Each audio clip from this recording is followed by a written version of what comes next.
He didn't whisper it. He said it loud enough for the guard, the people behind us, and for the part of me that still wanted his approval to hear every word. She's not important.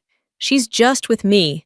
For a moment, I froze, not because it was new, but because it was the same wound he'd reopened my entire life. That was the exact second something inside me cracked, and something else finally stood up. I stepped forward, lifted my ID, and watched the guard's face drain of color. A siren blared, lights changed, doors locked, and the man who had spent years insisting I was nothing suddenly looked at me like he didn't recognize me at all. My name is Leora, and that was the day the world showed him a truth he never cared to see. I woke to a quiet fall morning in Boulder, the kind where the sun slips across the Rockies like it's brushing gold onto every ridge. My apartment felt still, almost too still. As I sifted through a stack of overnight emails on my tablet, the familiar logo from internal systems flashed at the top of my inbox. A reminder that my phone could buzz with an alert at any moment. That was the nature of the work always on call, always one unexpected message away from being pulled into something bigger than my daily routine. To most people, it looked like I spent my days clicking spreadsheets in a small office. That assumption kept my life uncomplicated and safer. My phone lit up before I could finish reading the next message. Milton's name stretched across the screen, and I already knew the tone waiting for me. He didn't ask how I was or if I was free. He launched straight into instructions, as if I were an employee on his payroll rather than someone he raised. He talked about a Sunday meeting at FinSec Tower in Denver, a consultant gathering he'd been proudly name-dropping for weeks. He expected me to be at his side, dressed appropriately, acting as the well-behaved daughter he liked to present to people he wanted to impress. I barely had time to process the demand when my smartwatch vibrated against my wrist. 3 quick pulses I recognized instantly. A security notice, FinGrid load testing day, potential instability at FinSec Tower. My chest tightened. Of all places, of all times, I stood there for a moment, stuck between 2 obligations pulling in opposite directions. Milton's need for a polished image on one side, the unspoken requirement of my work on the other. The next alert flashed brighter than the last. My decision was made for me. I exhaled slowly, staring at the warnings stacking across my screen. I had to be at FinSec Tower, and that meant I had to face Milton there too. Sunday morning settled over Colorado, with a crisp edge, the kind that made the Denver skyline look sharper the closer we drove. Milton insisted on taking his old Cadillac, patting the dashboard like it was some national treasure, repeating his favorite line about how American cars were built to last. I sat in the back seat, letting his pride fill the silence while my smartwatch pulsed against my wrist with urgent updates. Another spike on level 14. Unusual load activity. Internal flags that made my stomach tighten. Every time Milton checked the rearview mirror, I lowered my wrist and dimmed the screen before he noticed. He grumbled about how I was glued to technology, how people couldn't stay present anymore. I let his words hang in the cold cabin air. Nothing I could say would change the fact that he only saw what he wanted to see. The highway curved toward Denver, and the skyline rose like a wall of glass and ambition. Milton talked the entire way about the old colleagues he expected to meet at FinSec, men who, in his mind, built the financial world with their bare hands. He listed them like a roster of legends, weaving in little reminders that he understood their world and that I, in his mind, hovered somewhere outside of it. I turned my eyes to the passing guardrails because I knew better than to challenge him. He had no idea that the building ahead was one where my presence would carry more weight than all his stories combined. Halfway into the drive, he dialed the security desk at FinSec. I listened as he told them he was on his way and casually mentioned that I didn't need to be bothered with procedural checks. The confidence in his voice lit a spark of dread under my ribs. His shortcut would land badly, and he had no idea how badly. For reassurance, I cracked open the zipper of my bag and checked the badge tucked inside. The Tier 5 emblem caught a thin stripe of sunlight and flared like a blade. I shut the bag immediately, instinctively guarding it from view. Even the hint of that badge was too much for someone like Milton to witness without asking 1,000 questions. We pulled into the FinSec parking garage, just as another alert buzzed through my smartwatch. The vibration seemed to echo in my ribs. This wasn't just a drill warming up. Something felt heavier, more deliberate. The air in the car tightened.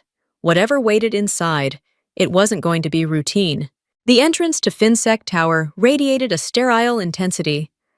With 3 biometric checkpoints lined in a row and guards positioned like sentinels beneath the icy white lighting, Milton walked ahead with confidence, flashing his access card at the first guard and gesturing for me to follow. The guard scanned his card, then lifted his gaze to me and lingered. There was recognition there, faint but unmistakable, though he hid it behind professional restraint. Another vibration rattled against my skin. I tightened my hold on my bag as the scanner flickered and displayed a yellow warning cross-verification required. Milton groaned, muttering that this was all unnecessary and that I wasn't even staff. I handed over my driver's license, hoping the system would swallow the lie, but it rejected the card instantly. The guard's eyes shifted toward my bag with a subtle intensity that told me the moment I'd tried to avoid had arrived. My pulse climbed. Slowly, I reached in and drew out the Tier 5 badge. The blue metallic sheen caught the overhead lights. Milton's brow furrowed in surprise. But before he could speak, the scanner lit up in a two-toned alarm.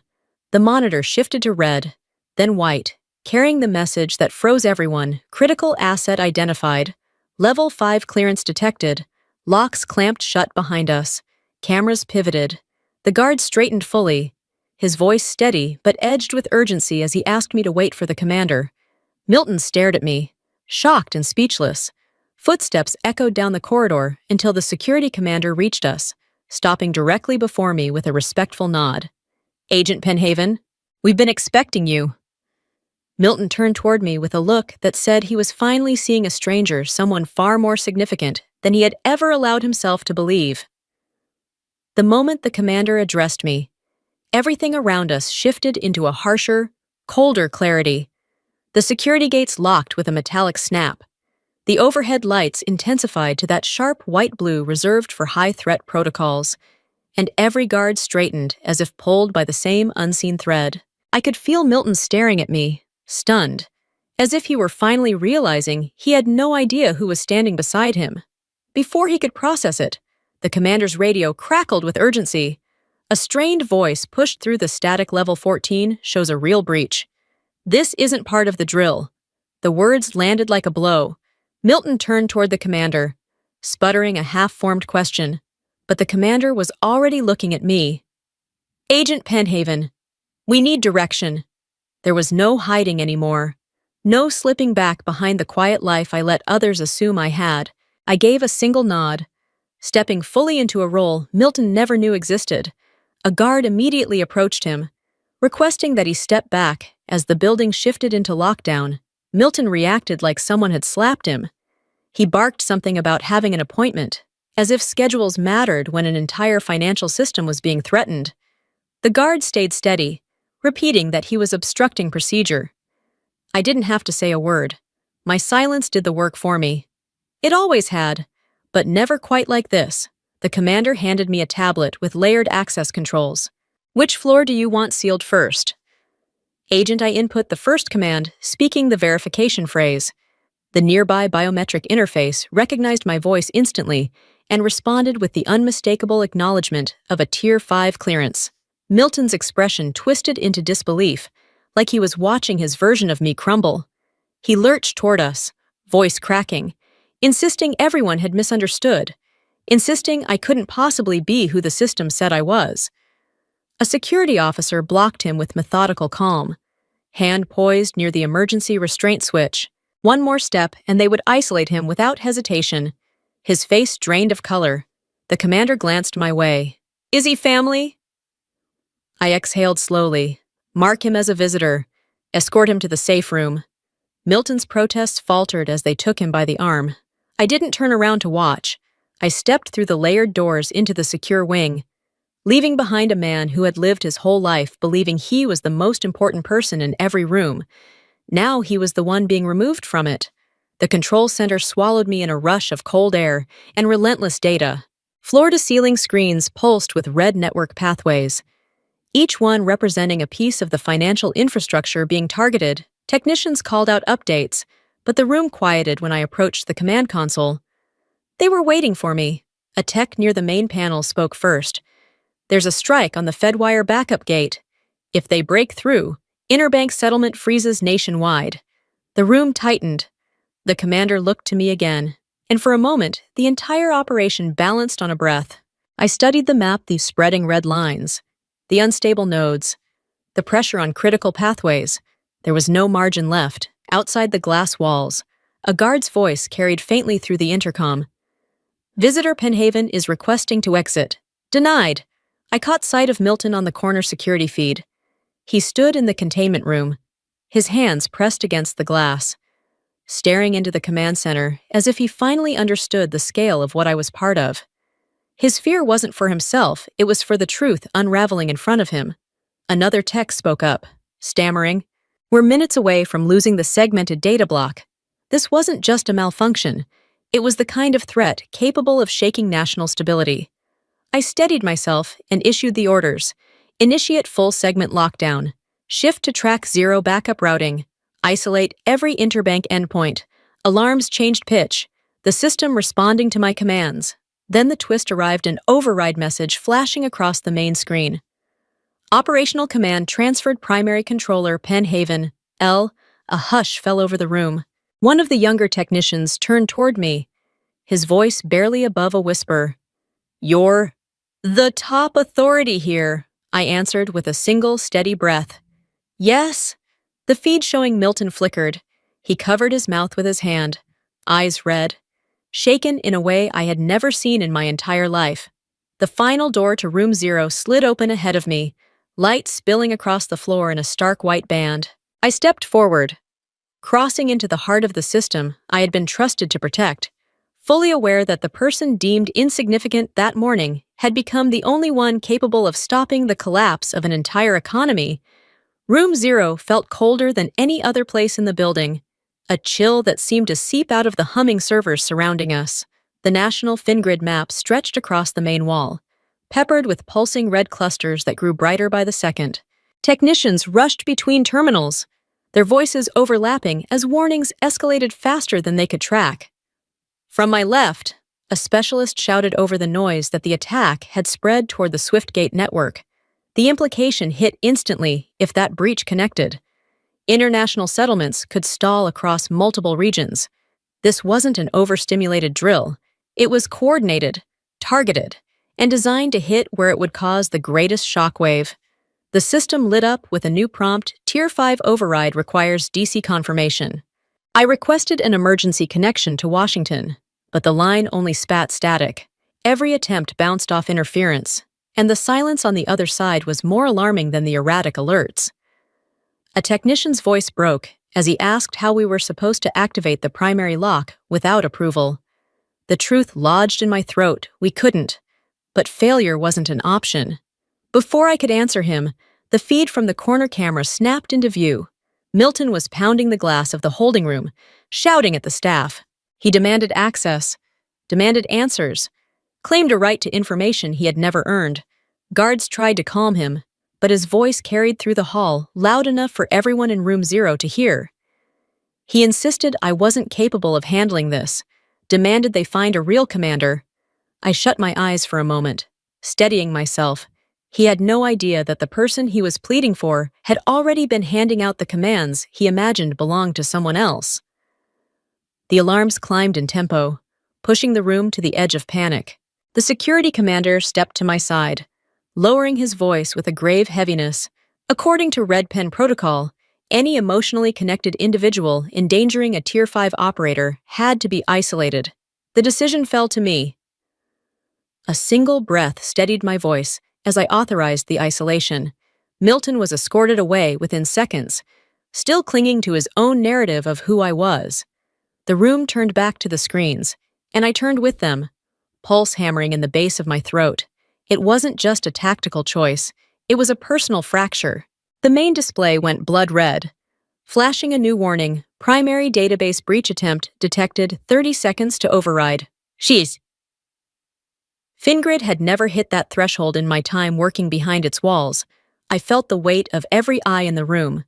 And then I moved. I fed the next sequence into the console, but the voice authentication rejected me. The system flashed an immediate failure notice, and one of the technicians gasped that the attackers were jamming recognition protocols. They weren't only breaching firewalls, they were undermining the safeguards that protected us from human error. It was intentional, precise, and far too familiar. Another alert blared to life. Unauthorized login detected internal source. Someone inside the building, or someone controlling an internal credential, was tunneling through a protected segment. The commander asked if he should revoke access for the entire staff except the core team. It was the kind of decision that carved pressure into your ribs. Disabling that many accounts would freeze dozens of people out of their own workstations. But the alternative was unacceptable. I signaled the shutdown. Right then, a faint crackle stirred through my earpiece.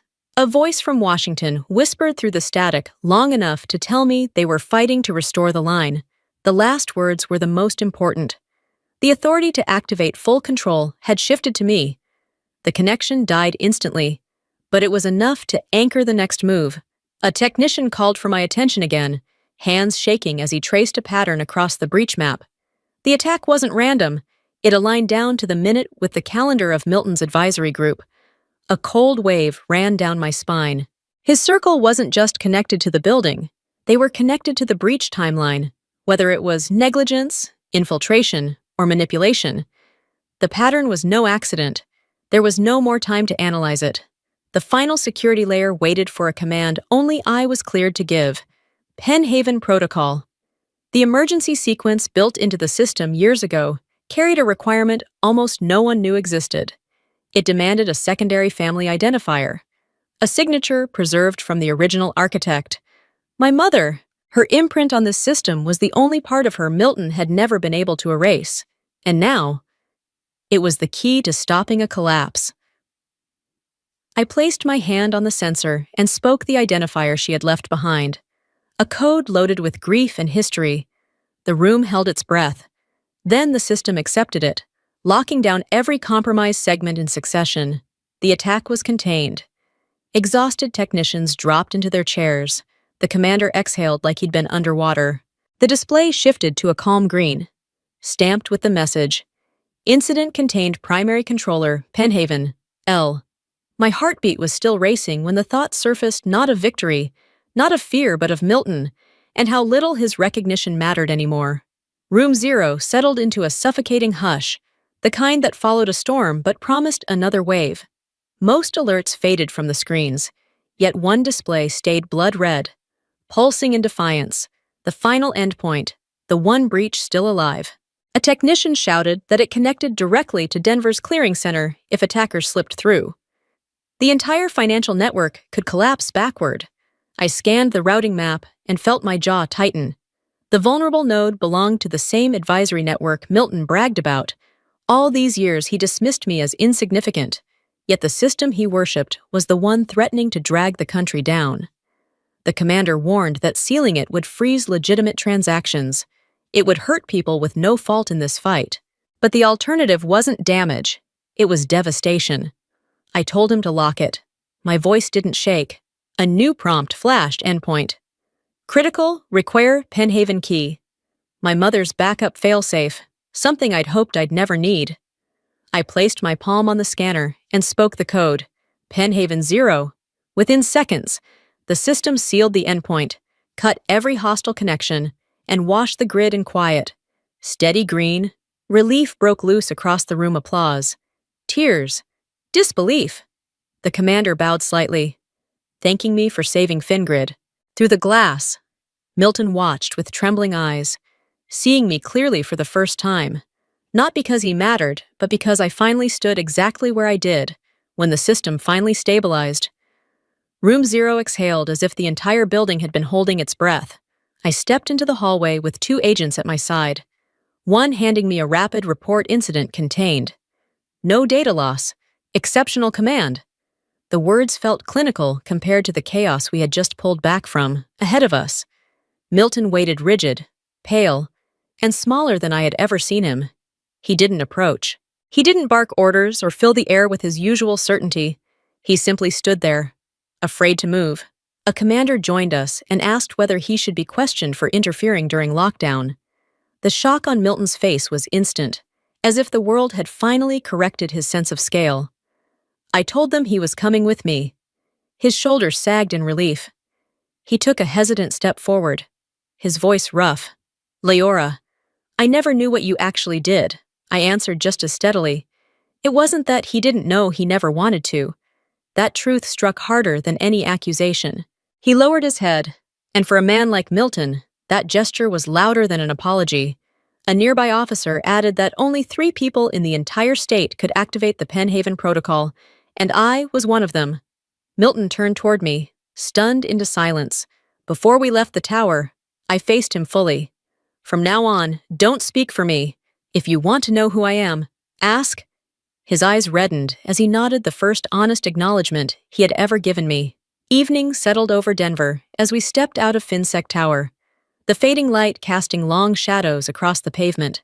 Milton walked beside me, quieter than I had ever known him, searching for the right words.